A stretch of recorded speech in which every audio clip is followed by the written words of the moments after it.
The following podcast contains adult content. It is not suitable for minors, professional settings, or the faint of heart.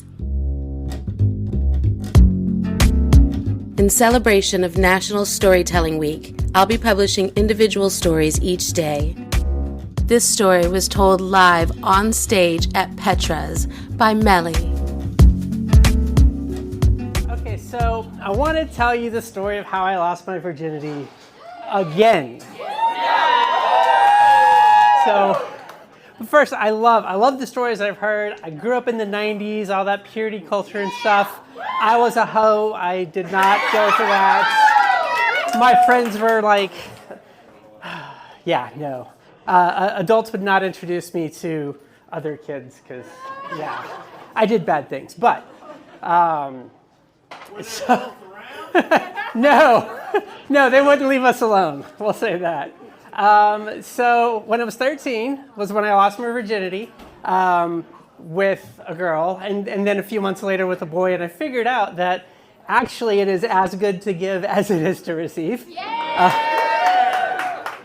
And then, let's fast forward couple decades, right?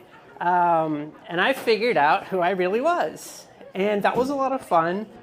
Going through transition, and super cool to see like other trans folks here. I grew up in Dallas, Texas, and then I lived in Pensacola, Florida.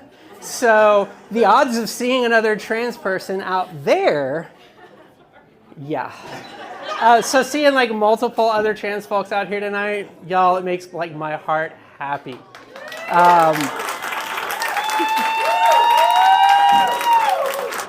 So with that said, I'm married, and amazing woman. She was actually the one who looked at me one night. We were watching this show about gender identities and stuff, and she says, "That's what you are. You're transgender." And I was like, I was kind of thinking that too. Yeah, I think we're on the right path here. So she's been with me. We're going on, well, we just did our 6th wedding anniversary on New Year's Eve. She's my best friend. Some of the other divas out here have met her at Friendsgiving. She's super sweet. They heard a story about her beating somebody with a tree branch because they deserved it. He was a bad guy, but. So the thing with my wife is she's straight, y'all. Like, I mean, straight.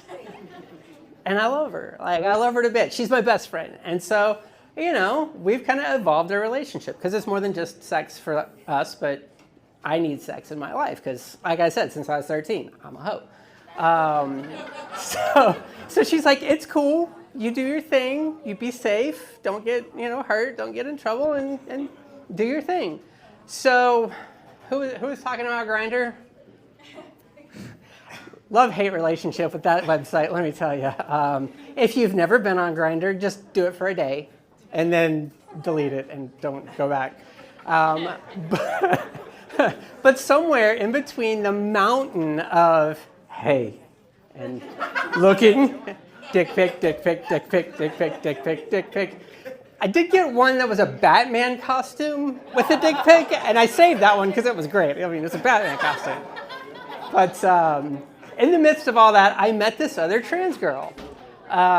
This is about 9 months after I had, call it GRS or GPS or GCS. I called it getting my downstairs remodeled because that seemed like the most fun to me, and I watched a lot of This Whole House as a kid. So I'm ready, y'all. Like, we're 9 months, it's dilated, it's doing the thing. Like, I want to test this baby out. Like, I can have an orgasm now, y'all. I'm loving it. So my wife works from home, and I go out on a date. And this trans girl that I'm out with, super sweet, really nice, we're vibing, everything's right. We come back to the apartment, go in the bedroom. My wife's in the next room working. We get going, we get started. We discovered 2 things this day. But it was great. The foreplay was great. The interaction was amazing. Like, just a lot of passion, a lot of fun. I will say it was interesting being gone down on for the first time because she was very fastidious about it. And I was more hoping she'd be like trying to get to the bottom of the Cracker Jack box with her tongue, which I did get later in life, so, it's okay. But yeah, I was a little bit like, okay, that's fine. So we get there, and who was talking about you can tell they're excited because it's hard? Well, she was excited, but it was kind of, so I'm like, it's cool. I got this. Because y'all, I can get some head. Like, years, decades of experience. So I'm like, just lay back, it's okay. So I get her laid back, and I get going, and she's like, oh my God.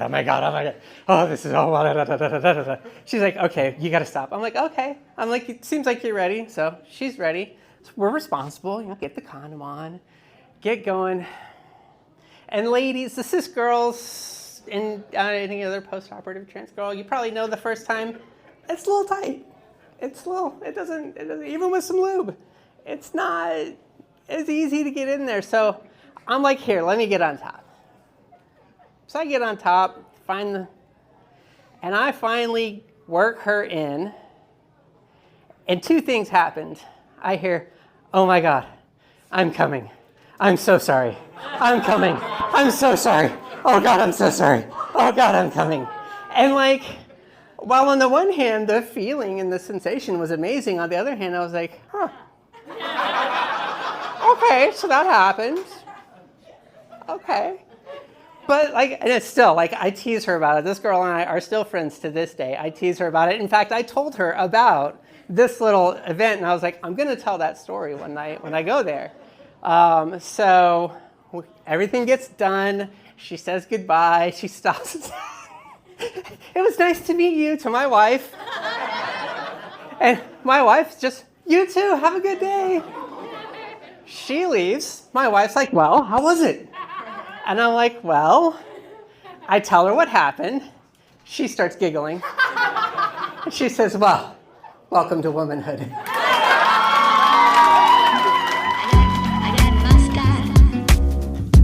Come back tomorrow as I publish another individual's story in celebration of National Storytelling Week. These stories are recorded live every third Tuesday of the month at Petra's in Charlotte, North Carolina. For more information about FOREPLAY Goes South, follow us at FOREPLAY GS on Facebook, FetLife, Instagram, and Twitter.